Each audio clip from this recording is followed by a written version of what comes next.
trombeta.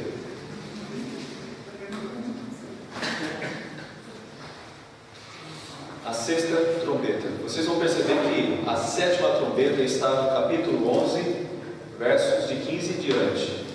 Depois dessa trombeta haverá uma espécie de tempo, de espaço, de intervalo, para que depois sim continue com a sétima trombeta.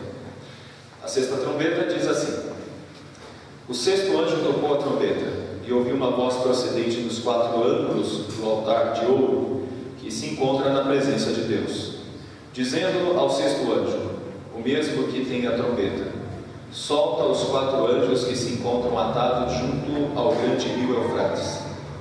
Foram então soltos os quatro anjos que se achavam preparados para a hora, o dia, o mês e o ano, para que matassem a terça parte dos homens. O número dos exércitos da cavalaria era de 20.000 vezes 10 milhares, e ouvi o seu número. Assim, nesta visão, contemplei que os cavalos e os seus cavaleiros tinham couraças cor de fogo, de jacinto e de enxofre. A cabeça dos cavalos era como uma cabeça de leão, e de sua boca saía fogo, fumaça e enxofre. Por meio destes três flagelos, a saber, pelo fogo, pela fumaça e pelo enxofre, que saíram da sua boca, foi morta a terça parte dos homens. Pois a força dos cavalos estava na sua boca e na sua cauda, porquanto a sua cauda se parecia com serpente e tinha cabeça, e com ela causavam dano.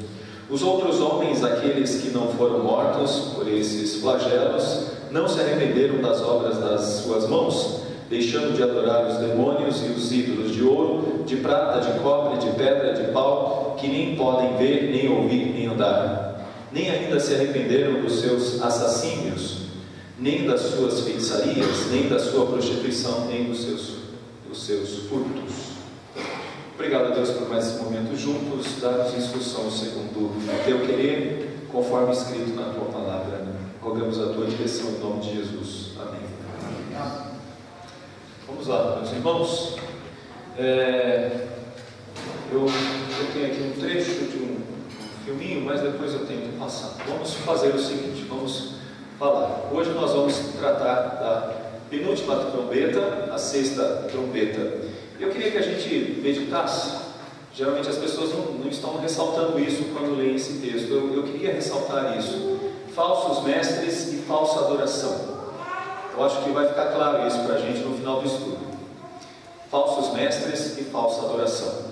Vamos primeiro para um rápido resumo de tudo que a gente viu até aqui. Vamos tentar rapidamente fazer isso. Primeiro, nós temos que entender que João estava numa ilha, estava exilado, pois ele pregava o Evangelho naquele lugar, pois ele era um pregador do Evangelho, era um dos últimos dos apóstolos, e ele foi exilado, provavelmente no período de Domiciano, e ele foi exilado porque era uma das formas de coibir a manifestação do Evangelho por meio daquele que era um dos últimos apóstolos, ou o último apóstolo. Então, esse livro é uma revelação de Deus para consolar a igreja por meio deste homem que andou com Jesus e que tem tudo aquilo que nós chamamos das especificações do colégio apostólico. Outra coisa importante também que já vimos nesse texto, é importante falar que essa carta é destinada, ou esse livro é destinado a 7 igrejas. Estas 7 igrejas estão ali na Ásia Menor, como nós podemos ver no mapa. Então nós estamos falando de Pérgamo, Tiatira, Sardes, Filadélfia, Laodiceia, Éfeso e Esmirna.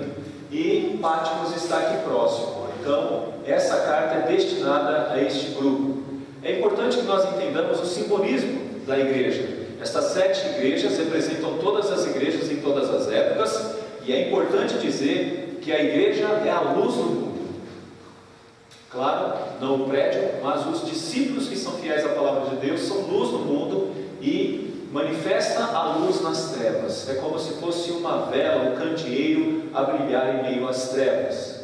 Então as 7 estrelas que vistes na minha mão direita e os 7 candeeiros de ouro, as 7 estrelas são os anjos, e as 7 igrejas, os 7 candeeiros são as 7 igrejas. Então, o que está brilhando no mundo é a luz do Evangelho por meio da igreja. Vimos também outra coisa, o poder de Deus nos céus. Logo depois João é arrebatado e ele verá o trono de Deus, a magnitude de Deus, o poder de Deus. Ele verá que Deus controla todas as coisas, que Ele domina sobre todas as coisas.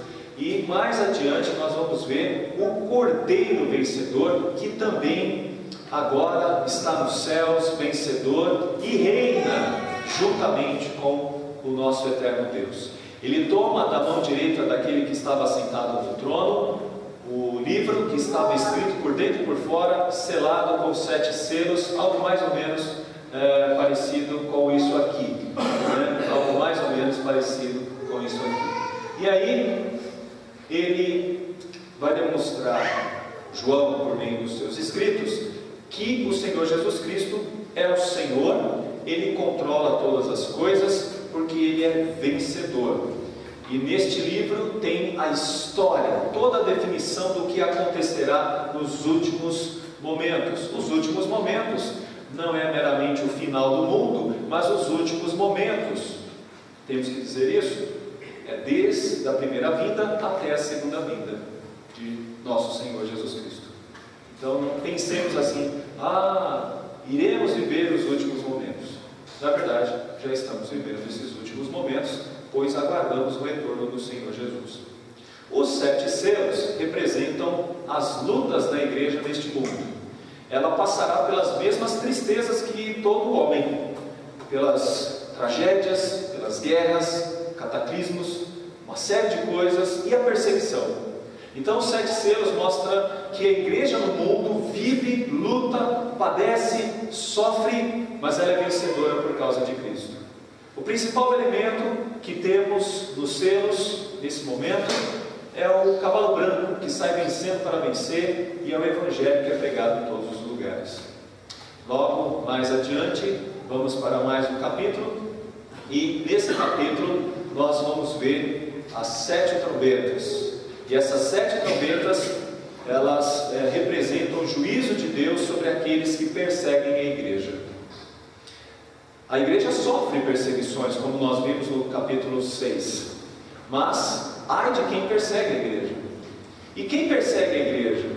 Quem persegue a igreja são os rebeldes, os ímpios, aqueles que não amam a Deus. E estes selos têm um valor, é claro, para todos, atinge a todos. Mas especificamente tem um juízo para aqueles que não servem a Cristo. Porque tragédias atingem a todos, crentes e não crentes. Mas quando tragédias atingem a não crentes, nós temos ali o fim. Pois sem Cristo não há salvação.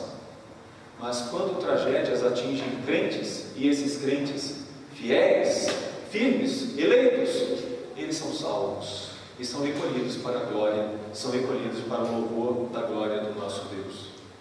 Nós já vimos, por meio das trombetas, as 4 primeiras, e essas 4 primeiras falam sobre a destruição das florestas, do mar, da água doce e dos astros celestes. Mas é sempre bom entender, ainda fica e permanece uma boa parte, porque o que é destruído? Apenas 1/3, como nós estamos vendo aqui, apenas 1/3.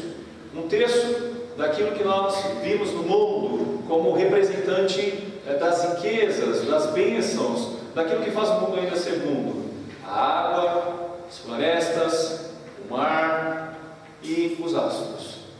Ainda temos o que prevalece, e isso mantém o mundo ainda.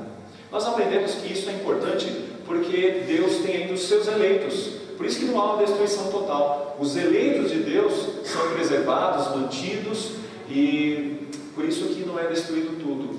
Ou seja, o mundo não é destruído, como será, porque a igreja ainda está no mundo. Agora, uma 5ª trombeta que vimos na semana passada, essa 5ª trombeta, ela é daqueles primeiros ais. E nesse primeiro ai, significa que temos uma lamentação contra os ímpios. E esse aí é o terrível problema que os ímpios vivem nos dias atuais. Temos uma destruição, né? Uma destruição. Nós falamos aqui que essa destruição se dá pelo campo de poderes, de forças desse mundo, como famílias, políticas, estudos, ou contexto da academia. E aí nós temos os tormentos, né? As pessoas tentam encontrar solução com os prazeres desta vida. E Satanás engana essas pessoas, dando algum tipo de prazer para essas pessoas. E aí elas vão se iludindo com esse tipo de alegria e felicidade momentânea, ou com um tipo de tristeza que tenta solucionar por meio de drogas, dinheiro, sexo, mas não consegue. Então essas pessoas estão presas, elas estão atormentadas, é como se fosse uma espécie de tortura. Então nesse quinto selo nós temos um sofrimento interno, um sofrimento da alma, um sofrimento de angústia. Essas pessoas nunca estão felizes, por mais que tenham tudo, elas nunca estão satisfeitas plenamente. Elas sempre sentem falta de alguma coisa. O inimigo, que é representado nesse quinto selo por gafanhotos, que representam também a ordem de Satanás, municia isso, faz com que essas pessoas tenham pequenos prazeres e tentem fugir dos desprazeres por meio das coisas do mundo. São os tormentos. E agora nós vamos para a sexta trombeta. Sim. Esses não são sintomas semelhantes à depressão? São muito próximos da depressão. Não podemos dizer que todos que estão deprimidos estejam em uma situação parecida com essa. Mas a gente vai perceber que conforme acontece desilusões, desapontamentos, insatisfações, nada de realizações, é comum termos a depressão. Crentes também são tentados a isso, mas eles conseguem olhar e conseguem perceber, mesmo na depressão, que há algo que dá esperança. Nesse caso, não há esperança nenhuma. Não tem esperança. Eles não conseguem ter esperança. Mas no caso do crente, ele consegue perceber: está difícil, eu não estou bem, mas tem um olhar ainda para algo maior, os montes, ou para o Senhor, que é o Senhor dos montes, que nos dá esperança. A sexta trombeta. Esta sexta trombeta é, podemos dizer assim, uma como resultado também das orações dos crentes. Vá para o capítulo 6, versos de 9 a 10. Quando ele abriu o quinto selo, vi debaixo do altar as almas daqueles que tinham sido mortos por causa da palavra de Deus e por causa do testemunho que sustentavam. Clamaram em grande voz, dizendo: até quando, ó soberano Senhor, santo e verdadeiro, não julgas nem vingas o nosso sangue dos que habitam sobre a terra? Então aqui nós vamos perceber que há uma oração, uma fala para que haja uma solução. No capítulo 8, versos de 1 a 6, nós vamos perceber algo parecido. Quando o cordeiro abriu o sétimo selo, houve silêncio no céu cerca de meia hora. Então vi os 7 anjos que se acham em pé diante de Deus, e lhes foram dadas 7 trombetas. Veio outro anjo e ficou de pé junto ao altar com incensário de ouro, e foi-lhe dado muito incenso para oferecê-lo com as orações de todos os santos sobre o altar de ouro que se acha diante do trono. Então, se nós olharmos para o texto que já lemos aqui, o texto-chave, capítulo 9, verso 13, olha só o que diz: o sexto anjo tocou a trombeta e ouvi uma voz procedente dos 4 ângulos do altar. Então o cenário é o altar de Deus, que a gente já viu no capítulo 5, no capítulo 4, e esse lugar onde Deus está sentado, nós vamos perceber que acontece a proclamação da sexta trombeta, dizendo no verso 14: o mesmo que tem a trombeta solta os 4 anjos que se encontram atados junto ao grande rio Eufrates. Foram então soltos os 4 anjos que se achavam preparados para a hora, o dia, o mês e o ano, para que matassem a terça parte dos homens. Então nós podemos e devemos entender que esta sexta trombeta representa um apelo dos santos para que o mundo seja um mundo de justiça. Justiça porque persegue os crentes. O mundo caça os crentes. O mundo quer o mal dos crentes. As filosofias, a forma de pensar do mundo é totalmente contrária à vontade de Deus daqueles que querem andar em santidade.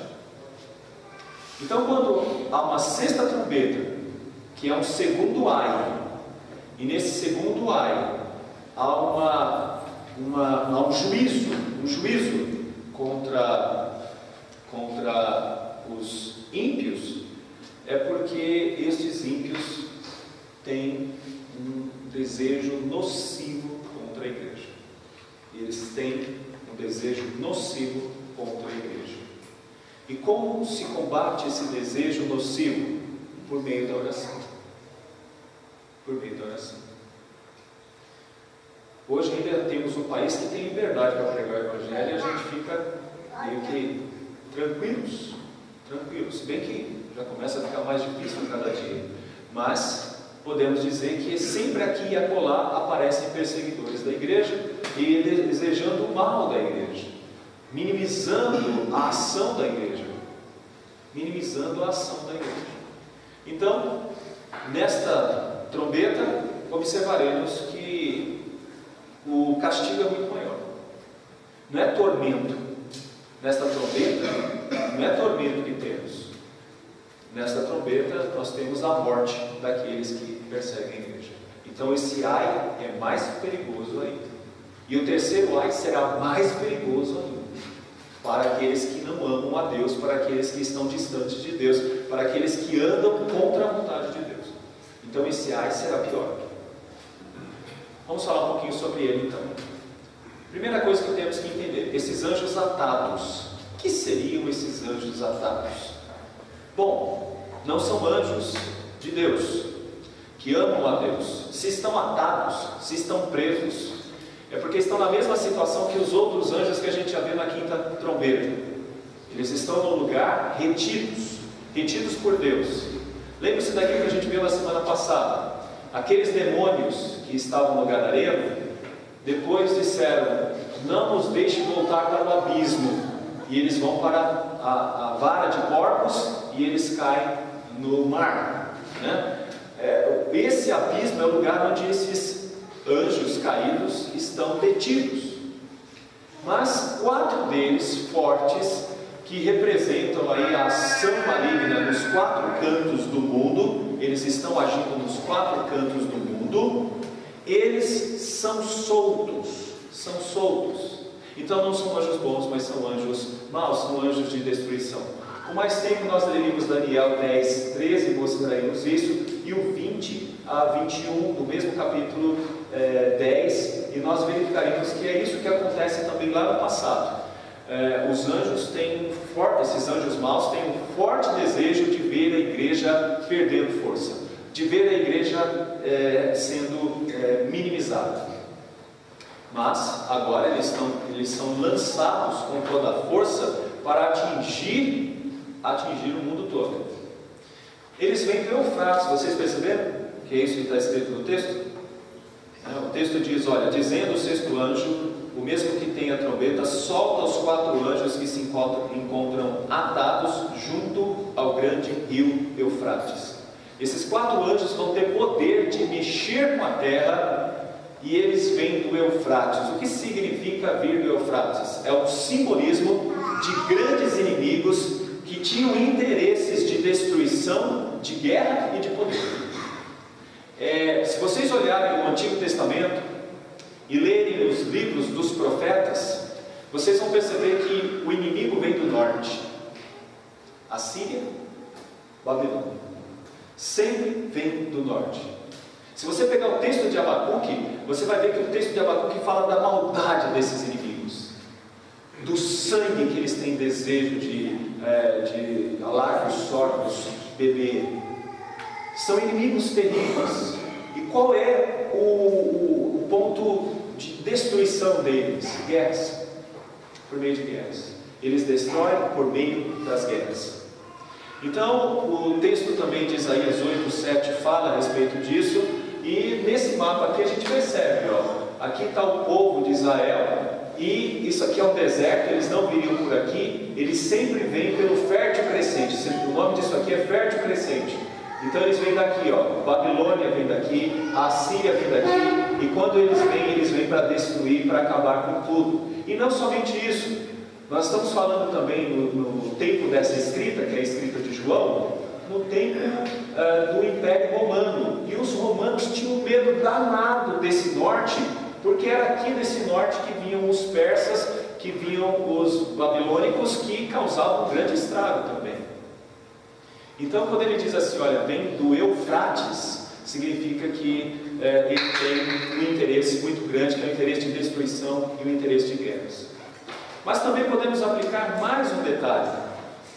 É do Eufrates, perto do Eufrates, que teve a principal enganação ou a principal destruição. Quem se lembra qual foi? Onde que estava o Jardim do Éden? Perto dos dois rios e também do Eufrates. Olha só, representa o poder dos demônios, mas o interesse dos demônios. E o maior interesse dos demônios é de Satanás.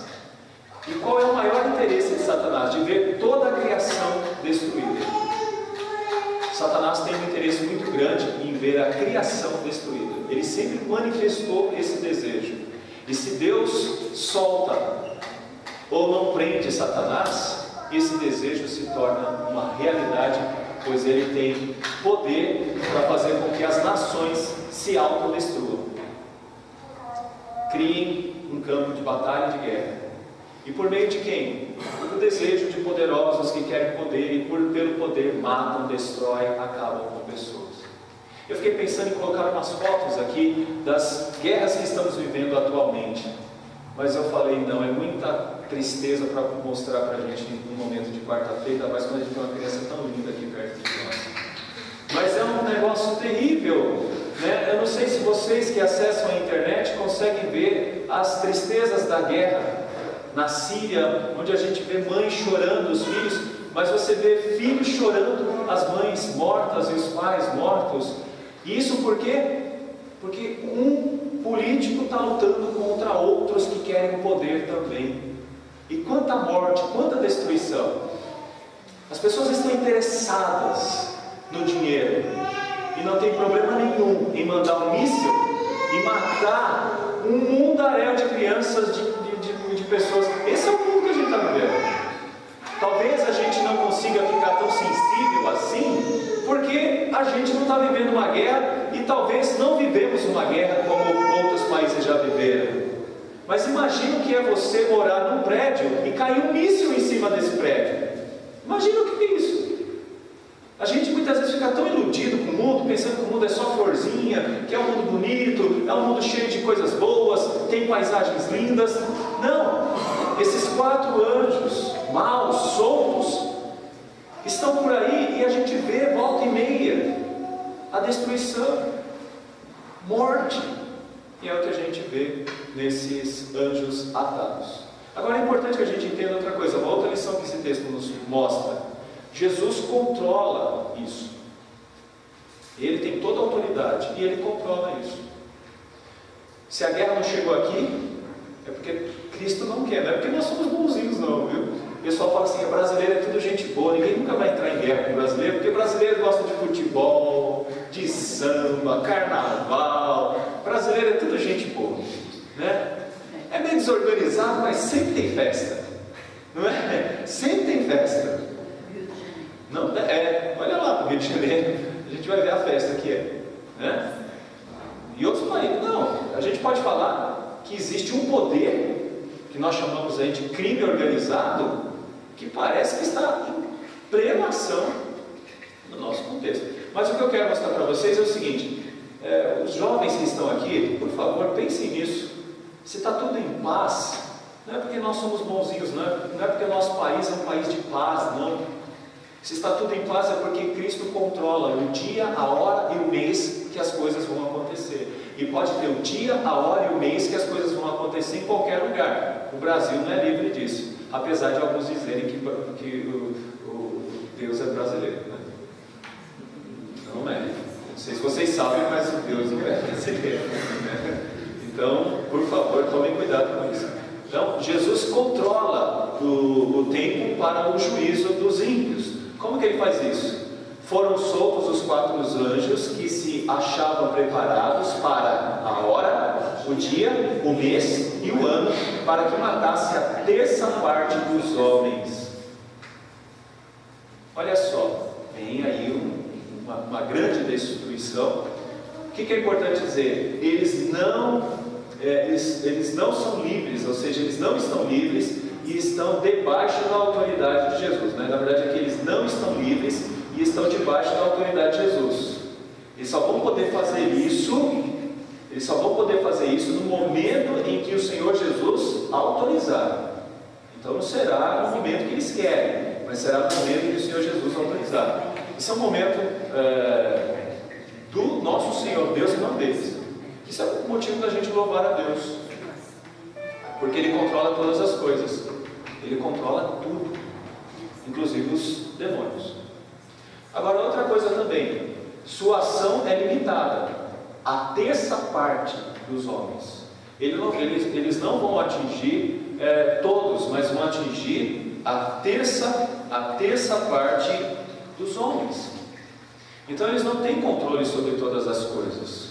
Isso é muito importante porque algumas pessoas estão dando tanto poder a Satanás e biblicamente já vimos várias vezes que não, quem controla tudo isso é o Senhor Jesus Cristo. Ele controla tudo isso. Mas alguém vai dizer, nossa, mas que coisa má, né? Ele autoriza isso? A gente só lembra de Jesus falando de paz, de amor, dar a outra face. Não, Jesus é justiça. E as pessoas esquecem disso. Ele que mais falou sobre destruição e sobre inferno. Ele que mais falou sobre espada. Significa que ele tem o juízo. E qual é o juízo?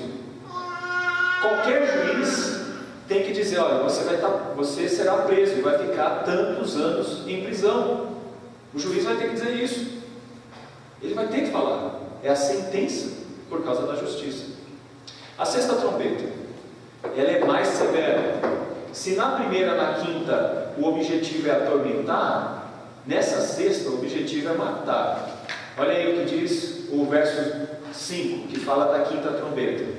Foi-lhes também dado, não que os matasse, e sim que os atormentasse durante 5 meses. E o seu tormento era como o tormento de escorpião quando fere alguém. Então nós falamos na semana passada, você lembra que eu falei daquela senhora ligando tarde da noite para mim, dizendo, eu preciso de algo, eu preciso de alguma coisa, eu não consigo estar em paz. Esse tormento é o tormento dos ímpios na quinta trombeta. Mas qual é o tormento dos ímpios na sexta trombeta? É o que diz o verso 15. Foram então soltos os 4 anjos que se achavam preparados para a hora, o mês e o ano, para que matassem a terça parte dos homens. Olha só, por mais que o homem tente encontrar uma solução, ele sempre se depara com essa tragédia que é a morte. Por exemplo, alguém disse que a Idade Média é a Idade das Trevas. Alguém chamou a Idade Média de Idade das Trevas, devido a terríveis calamidades e guerras.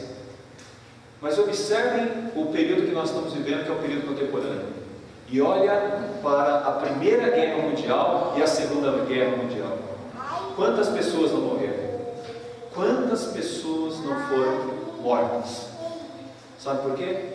Cristo controla em todas as épocas, em todo o ano, no tempo que Ele quer. Então aqui na sexta trombeta, o juízo é maior. Então, de uma certa forma, o ímpio vive 2 realidades. Ele vive a realidade de um tormento de não ter paz e de não ter alegrias, mesmo que tenha tudo. Mas ele vive também a realidade de que por mais que ele tente ter tecnologia, desenvolver a ciência e tudo mais, ele sempre se depara com o flagelo da morte. Não é isso? Por exemplo, vocês já ouviram falar de homens que pagaram bilhões e bilhões de dólares para congelar o cérebro, para que alguém no futuro possa descobrir uma solução e tentar trazê-lo de volta? Essa é uma forma desesperada de alguém fugir da morte. Já pensou que é isso? Olha, eu estou pagando aqui, quando eu morrer você congela meu cérebro, para que de repente alguém descubra como reviver, e aí eu volto. Fico imaginando um cérebro só, como é que seria um negócio desse, né? Mas é fácil, né? É fácil. Os futurólogos dizem que no futuro as pessoas não vão casar com uma pessoa de carne e osso, vão casar com androides, que são máquinas. Já pensou isso, esposa? Né?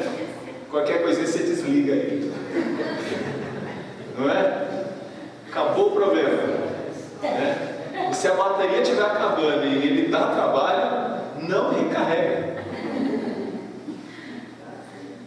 O mesmo serve aí para as mulheres. Mas olha que absurdo, chega ao ponto de alguém se apaixonar por uma máquina. Você acredita que isso pode acontecer? Isso pode acontecer. Não, pode acontecer. Alguém se apaixonar por uma máquina. E essa é a realidade do homem que vive desesperado tentando encontrar uma solução.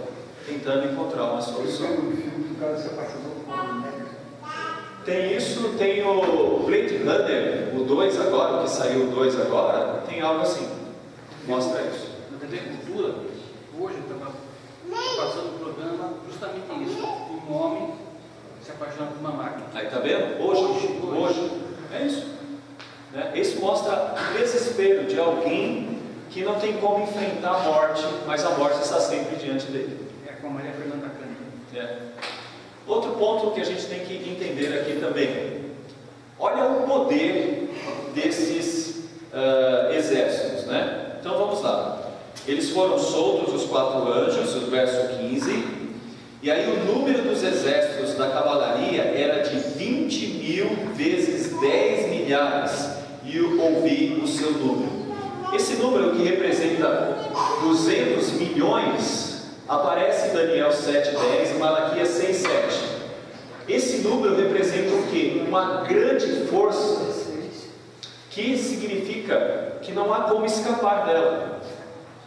O simbolismo desses demônios agora, e na outra parte apareceu como gafanhotos, e aqui aparece como um grande exército, o simbolismo é o simbolismo de que não há como escapar. Imagina uma cavalaria dessa vindo para cima. Não tem como escapar, é muita gente, ou muito demônio, né? É muito, então não tem como escapar. E o poder deles, não tem como fugir disso. E é por isso que a gente já viu no outro selo também, nos selos, eles não têm como escapar. O homem tenta escapar, né? O homem tenta escapar. O homem tenta ir para uma... vou fazer uma viagem. Já viu alguém triste? Fala assim, vou fazer uma viagem. Aí quando ele faz a viagem, ele passa por um problema lá na viagem. Aí ele fala assim, não, agora eu vou viajar para um outro lugar. Quando ele viaja para outro lugar, ele se depara com o mesmo problema. Sempre ele vai se deparar com alguma dificuldade. Eu não sei se vocês perceberam, mas a gente nunca está plenamente feliz. Nunca está plenamente feliz. Essa é a realidade dos tormentos.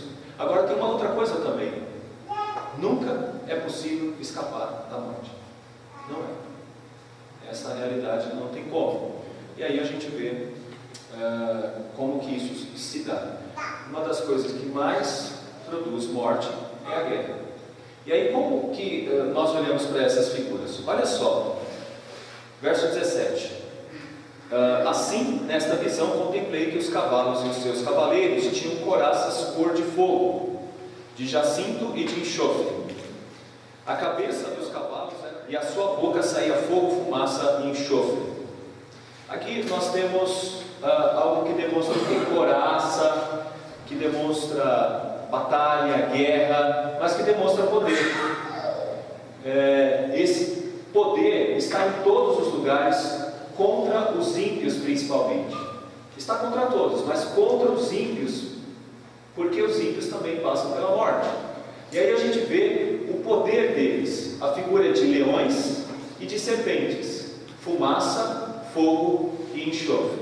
Então vamos ver como que podemos simbolizar, como que esclarecemos esses símbolos.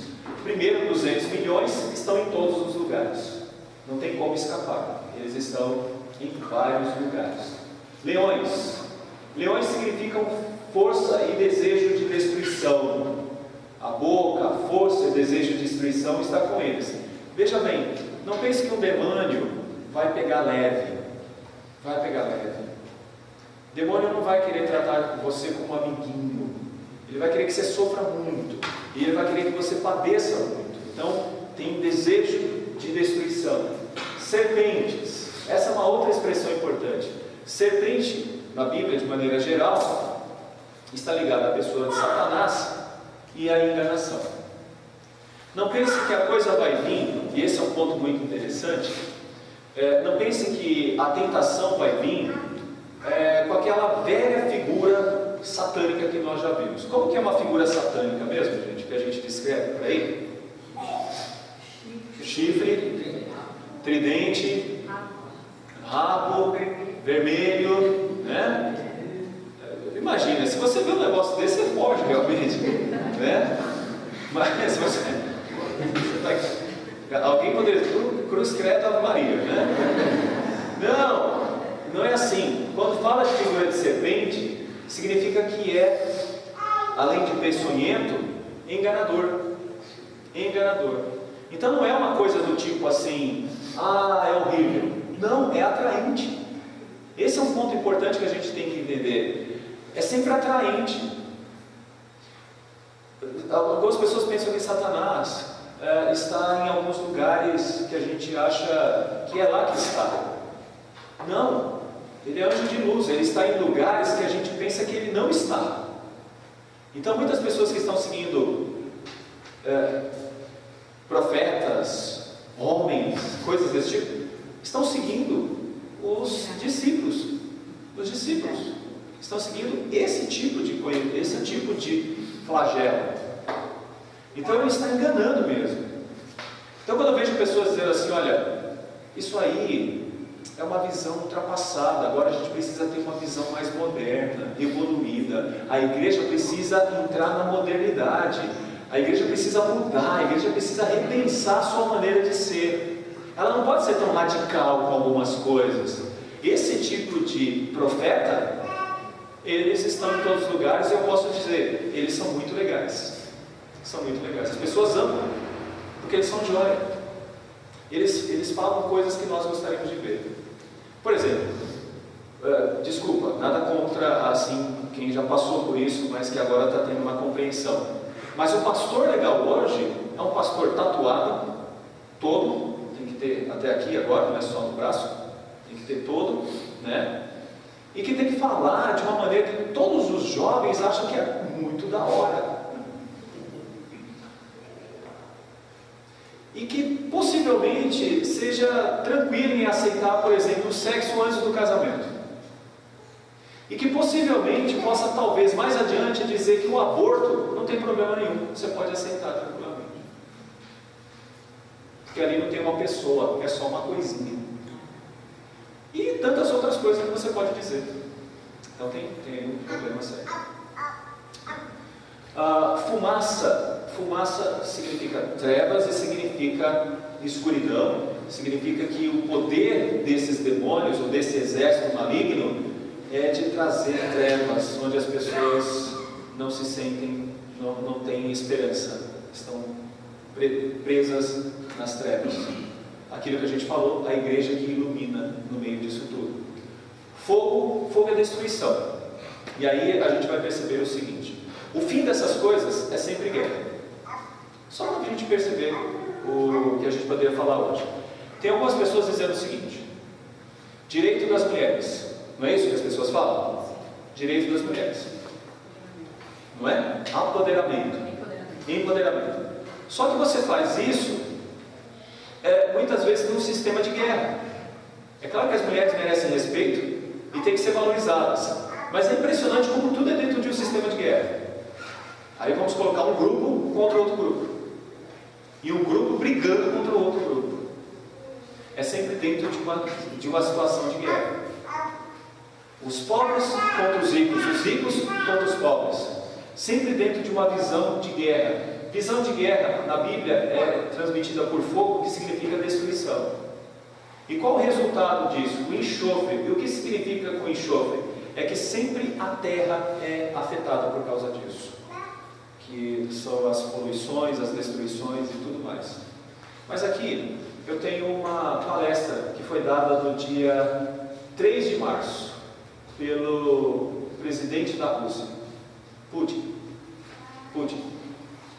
Putin disse algo mais ou menos assim: nós consideraríamos qualquer uso de armas nucleares contra a Rússia ou aliados da Rússia como um ataque nuclear contra o nosso país. A resposta seria imediata, ele disse. E qual é a resposta? Ele mostrou que tem um míssil que pode alcançar qualquer lugar do mundo em poucos segundos.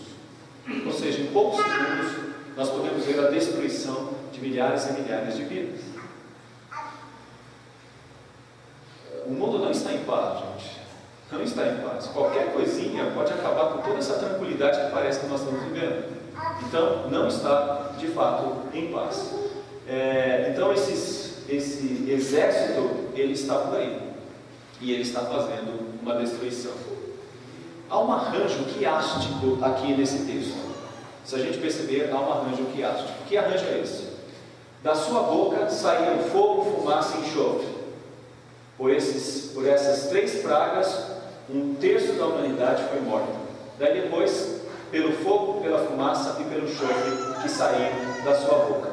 É assim que nós vemos os versos 17 e 18. Não é isso? Assim, nesta visão, contemplei e eis que os cavalos dos seus cavaleiros tinham couraças cor de fogo, de jacinto, de enxofre, e a cabeça dos cavalos era como cabeça de leão, e de sua boca saía fogo, fumaça e enxofre. Por meio desses 3 flagelos, a saber, pelo fogo, pela fumaça e pelo enxofre, que saiu da sua boca, foi morta a 1/3 parte dos homens. Isso aqui é uma das formas de mostrar o seguinte: a boca é o ponto fundamental do que nós estamos vendo. Começa com a boca e termina com a boca. E qual é o resultado? Resultado: 1/3 da humanidade foi morta. E aí eu quero trazer para vocês o que eu entendo aqui como falsos profetas ou como aqueles que levam a falsa adoração. Olha só, o poder está na cabeça e na boca.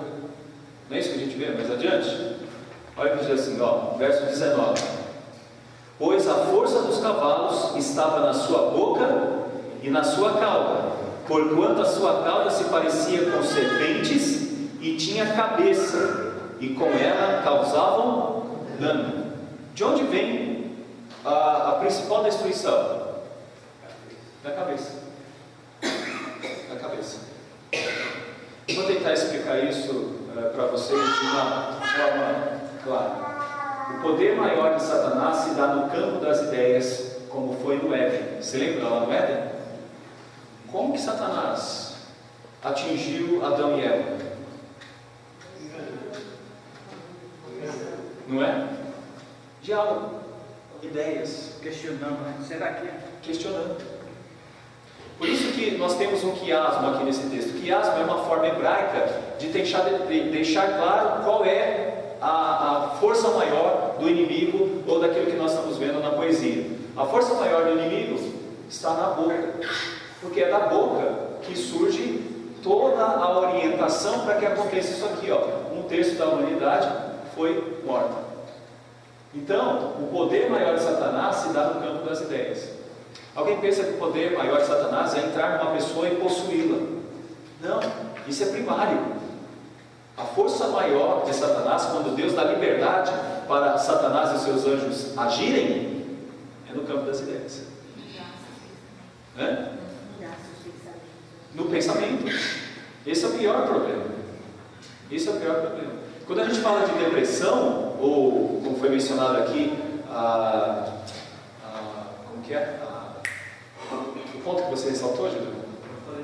Depressão Depressão. Quando a gente fala da depressão, muitas vezes o campo maior e pior é o campo das ideias para trabalhar. A dificuldade de fazer e de fazer com que alguém entenda as coisas. Esses são os campos piores para se entender e para compreender, né? Ideias movem o mundo. É as ideias que movem o mundo. E se temos um poder maligno forte no mundo, as ideias desse poder maligno podem causar grandes estragos. Sim. Pastor, também essa teologia do gênero, Sim. é um absurdo, né? Que está atingindo o mundo todo. Ideologia. Observe, ideologia, ideias. A luta maior da igreja para se manter santa não é no campo do problema físico, mas é no campo do problema mental. Quanto menos os crentes estão preparados mentalmente para esses últimos dias, mais suscetíveis eles são aos ataques de Satanás. Mas se o crente se prepara mentalmente, ele consegue vencer mais isso. E é por isso que conversão é uma mudança de pensamentos, de ideias, é uma transformação do ser que implica mente, coração e ação. É assim que o crente vive. O crente vive com uma mente transformada. Se você pega uma pessoa que entra na igreja assim, e ele sabe, significa que não vai haver transformação do coração. A transformação do coração gera essa mudança, e quando gera essa mudança se transforma em ação. Eu não sei se eu vou conseguir aqui passar para vocês, mas vamos ver se eu consigo. Olha só isso aqui, deixa eu ver. Eu já estou com o meu quase dividido.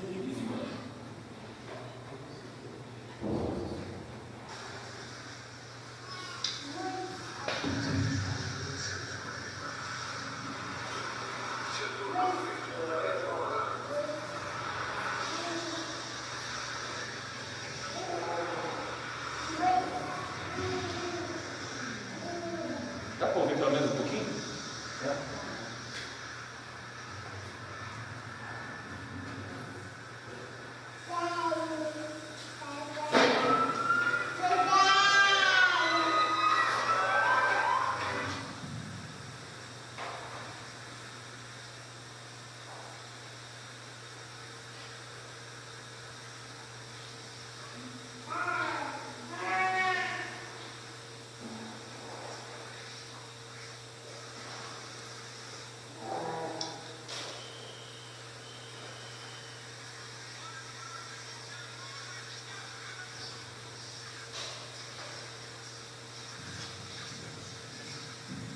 Esse é um trecho do filme Resgate do Soldado Ryan e mostra a invasão da Normandia.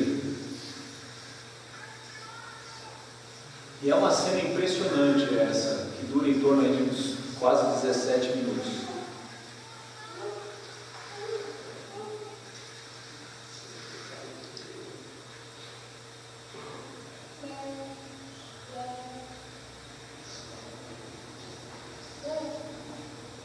Milhares e milhares de soldados perderam as vidas aqui nessa batalha. Não somente os aliados, mas também os alemães. Esse momento aqui do filme mostra um pouco do que é o terror da guerra.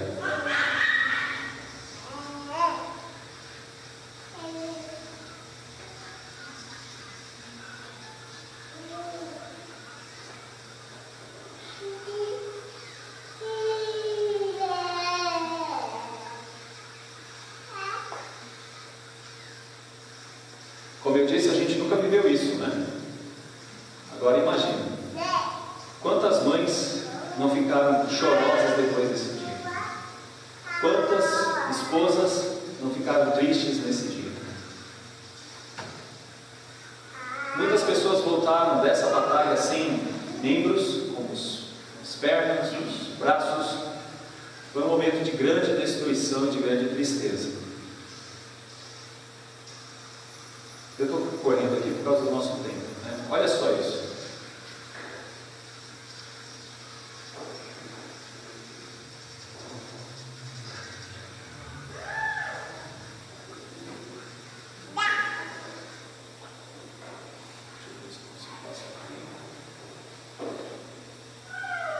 Mas quem olha para essa guerra, talvez nunca pensou nesse homem aqui, que tem esse bigode que eu posso dizer que é uma coisa maluca, né? Alguém sabe quem é? Filósofo Nietzsche. Hã? Filósofo Nietzsche. Friedrich Nietzsche. Ok? Olha só, há certas doutrinas de sobreposição de Nietzsche, como o fascismo, coloca que Nietzsche expressa desprezo pela democracia, expressa desprezo pela moral cristã tradicional. Não está interessado na liberdade individual, sendo muito mais preocupado com o objetivo de produzir grandes homens e de uma cultura magnífica. Admira poder, força, saúde e coragem. Despreza a fraqueza, doença e medo. Acredita que deve visar não promover a felicidade, nossa próxima ou de outros, mas atingir a produção de grandeza. Acredita que a vontade de poder é o princípio fundamental do trabalho do mundo. Vê a função principal e valor das mulheres consistindo na criação de grandes homens. Ele escreve em A Genealogia da Moral: a humanidade como massa sacrificada, a prosperidade de uma única espécie mais forte do ser humano. Isso seria um progresso. Vocês se lembram da ideologia nazista?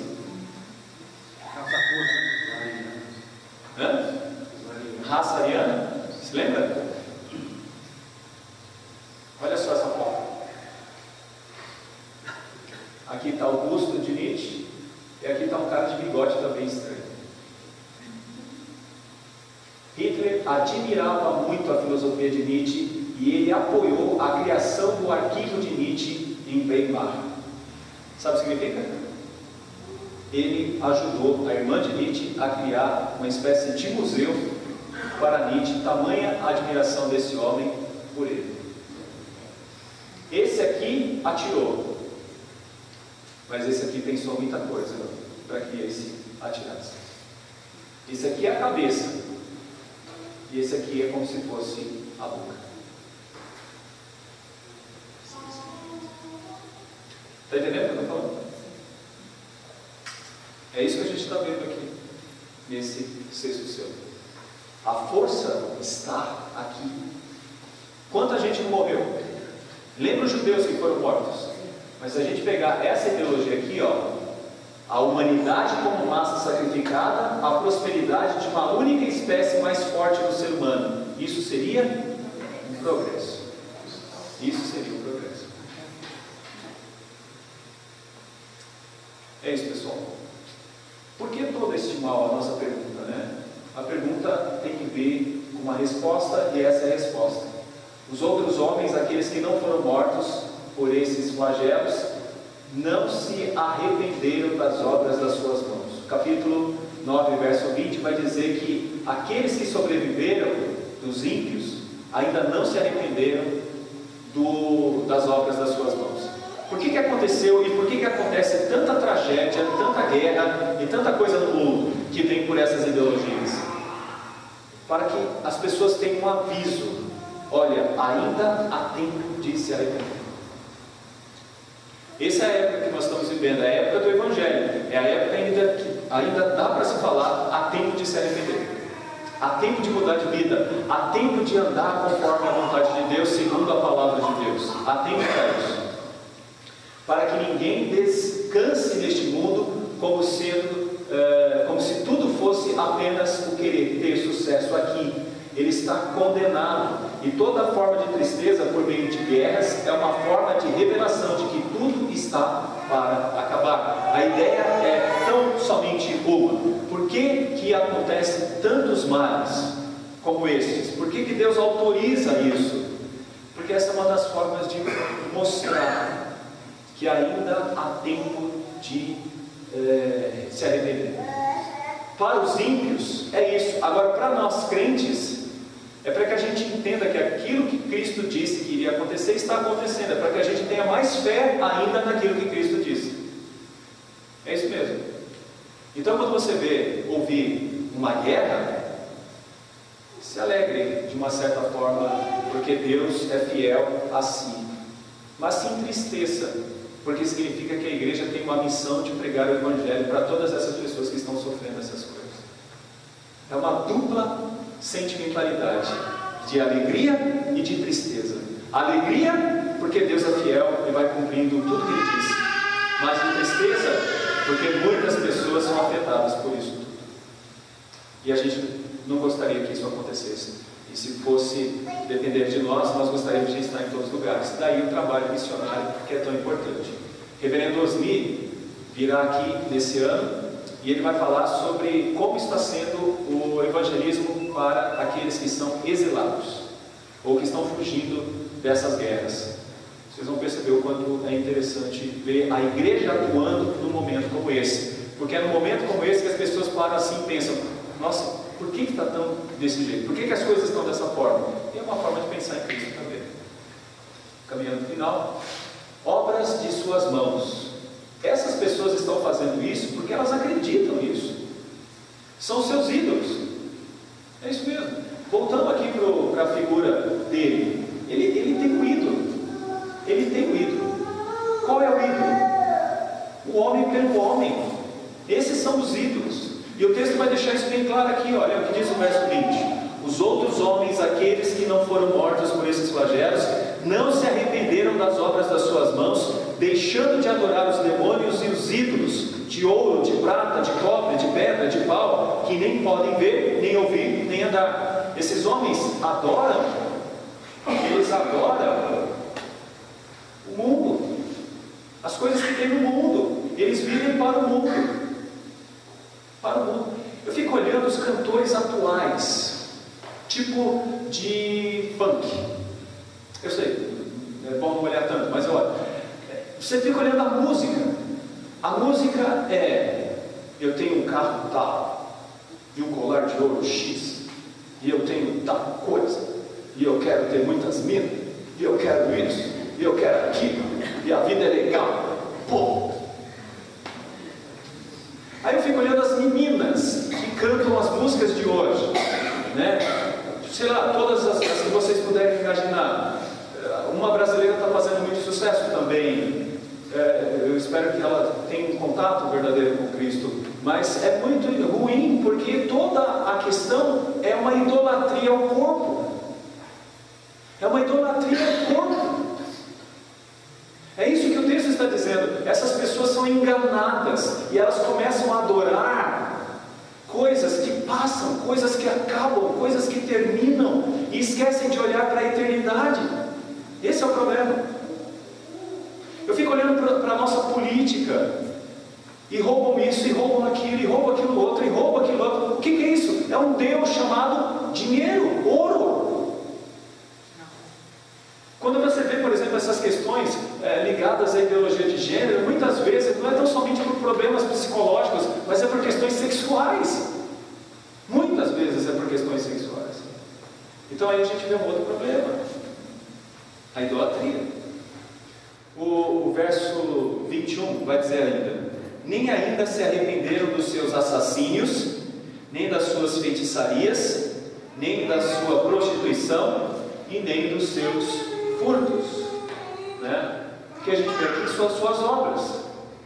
Olha só, suas obras. Por haverem desprezado o conhecimento de Deus, o próprio Deus os entregou uma disposição mental reprovável para praticarem coisas inconvenientes, cheios de toda injustiça, malícia, avareza, maldade, possuídos de inveja, homicídio, contenda, dolo, malignidade, sendo difamadores, caluniadores, aborrecidos de Deus, insolentes, soberbos, presunçosos, inventores, insensatos, pérfidos, sem afeição natural e sem misericórdia. Ora, conhecendo eles a sentença de Deus de que são passíveis de morte os que tais coisas praticam, não somente as fazem, mas também aprovam os que assim procedem. Romanos 1, 28 a 32. É isso que está acontecendo quando esse exército maligno atinge os ímpios. Eles vão ficando cada vez mais presos na sua maldade. Um outro texto também nos ajuda aqui. Ora, as obras da carne são conhecidas e são prostituição, impureza, lascívia, idolatria, feitiçarias, inimizades, porfias, ciúmes, iras, discórdias, dissensões, facções, invejas, bebedices, glutonarias, coisas semelhantes a estas, a respeito das quais eu vos declaro, como já outrora vos preveni, que não herdarão o reino de Deus os que tais coisas praticam. É por isso que esse segundo ai, ele é mais terrível, porque é morte é julgamento. Acabou, não tem mais solução. Os que vivem nesse tipo de obra não vão ao céu. Não vão ao céu. Aí você fala, mas reverendo, hoje não tem feitiçarias. Não. Nosso mundo hoje é um dos mundos mais, vive uma época das mais místicas. Hoje as pessoas amam fadas, amam gnomos, oram para as florestas, oram pelos rios, vivem num ambiente místico ao extremo. Ao extremo.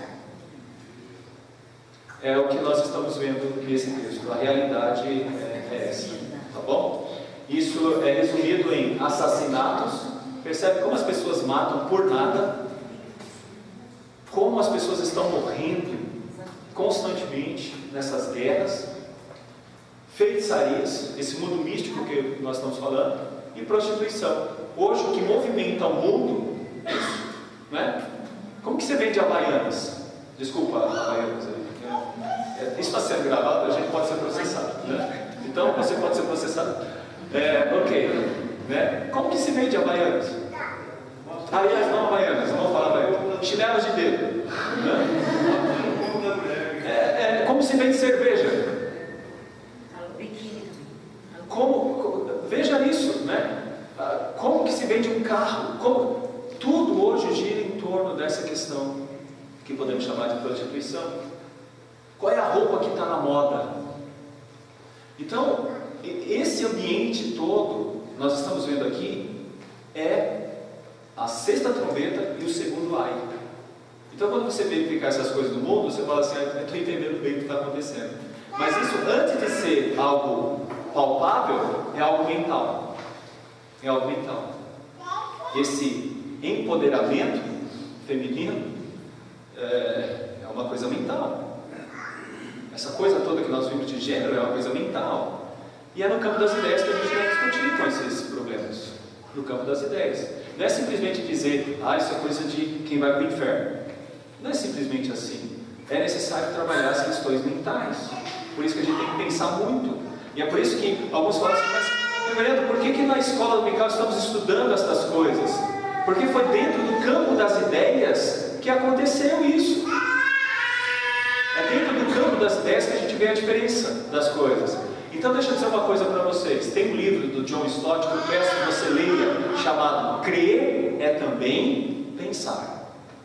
Significa que você não pode deixar de usar esse mecanismo tão importante que Deus te deu, que é o cérebro.